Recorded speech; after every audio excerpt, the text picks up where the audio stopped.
Dan segala sesuatu yang dimurnikan pasti memiliki kuasa untuk mengajar, menegur, dan memenangkan jiwa, sehingga ucapan syukur itu kan nyata dalam kehidupannya. Shalom, selamat pagi Bapak Ibu Saudara-saudara kekasih-kekasih Kristus. Bersyukur kepada Tuhan, pagi ini kita boleh dipertemukan lagi dalam program Renungan Pagi, Senin 18 November 2024. Saat ini kita akan membaca merenungkan firman Tuhan, namun sebelumnya mari kita berdoa. Kami bersyukur kepadamu Allah kami yang hidup. Terima kasih Tuhan untuk nafas hidup yang masih kami boleh nikmati sampai saat ini. Kami ada sebagaimana kami ada, kami percaya semua berkat pertolongan dan cinta kasih Tuhan, campur tangan Tuhan dalam kehidupan kami. Siapkan Tuhan hati dan pikiran kami, sehingga benih-benih firman-Mu tertabur, tertanam Tuhan, berakar dan bertumbuh dalam kehidupan kami. Di dalam nama Tuhan Yesus kami berdoa, mengucap syukur kepadamu. Haleluya. Amin. Mari Bapak Ibu Saudara-saudara kekasih Kristus, kita membuka firman Tuhan dalam kitab Kolose pasal 3 ayat 16. Kitab Kolose 3 ayat 16, firman Tuhan berkata, "Hendaklah perkataan Kristus diam dengan segala kekayaannya di antara kamu, sehingga kamu dengan segala hikmat mengajar dan menegur seorang akan yang lain, dan sambil menyanyikan mazmur dan puji-pujian dan nyanyian rohani, kamu mengucap syukur kepada Allah di dalam hatimu." Demikian jauh pembacaan firman Tuhan. Yang berbahagia ialah setiap kita yang bukan hanya menjadi pendengar tapi menjadi pelaku-pelaku firman. Saudara kekasih Kristus, firman Tuhan kali ini bertemakan diam di dalam hati. Iya, firman Tuhan biarlah diam di dalam hati kita. Saudara-saudaraku, kalau kita berbicara tentang perkataan Kristus, itu artinya berbicara mengenai firman Kristus atau firman Tuhan. Sehingga nats ini juga bisa kita baca dengan hendaklah firman Kristus diam dengan segala kekayaannya di antara kamu. Saudara-saudara kekasih Kristus, pada ayat ini mau mengajarkan kita betapa firman Tuhan ini sangat penting, sangat berharga, sangatlah bernilai bagi kehidupan kita, sehingga sepatutnya lah firman ini tinggal di antara kita atau diam di antara kita. Sekarang bagaimana caranya agar firman Tuhan ini bisa diam dan tinggal di dalam hati kita?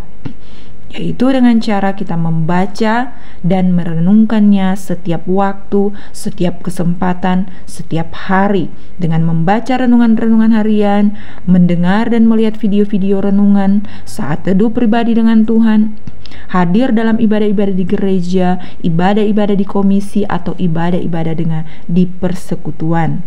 Ada begitu banyak sejuta cara kita untuk kita boleh belajar firman Tuhan.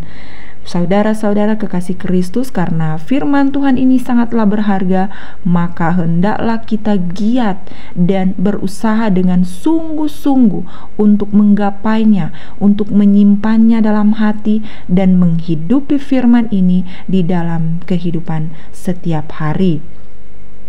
Saudara-saudara kekasih Kristus, apabila firman ini telah ada di dalam hati dan pikiran kita, maka firman Tuhan di dalam ayat yang ke-16 berkata, "Sehingga kamu dengan segala hikmat mengajar dan menegur seorang dengan yang lain." Hikmat. Saudara-saudara kekasih Kristus, firman Tuhan yang kita dengar, yang kita baca, yang kita renungkan setiap waktu bisa memberi kita hikmat untuk mengajar, memberi hikmat bagi kita untuk menegur seorang dengan yang lain, mengajar, menegur orang-orang yang ada di sekitar kita.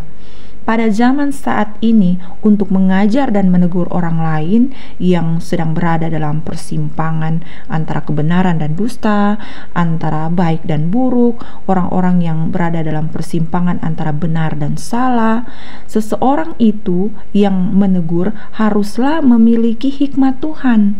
Kenapa demikian, saudara-saudara?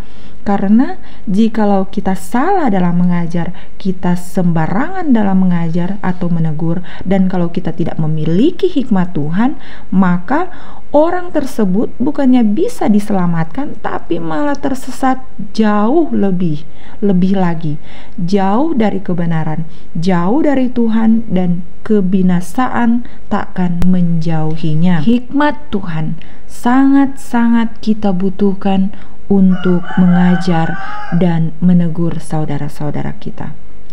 Jangan kita berhenti belajar firman Tuhan, karena belajar, mendengar, dan merenungkan firman Tuhan setiap hari, hikmat Tuhan kan menjadi bagian kita. Firman Tuhan dalam hati adalah modal atau aset kita dalam kita menjalani hari-hari ini.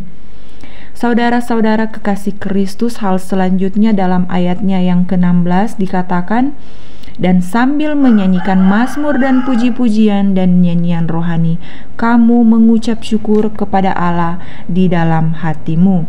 Saudara-saudara kekasih Kristus, setiap orang yang di dalam hatinya ada perkataan Kristus atau ada firman Tuhan, maka kehidupannya senantiasa akan memancarkan ucapan syukur kepada Tuhan.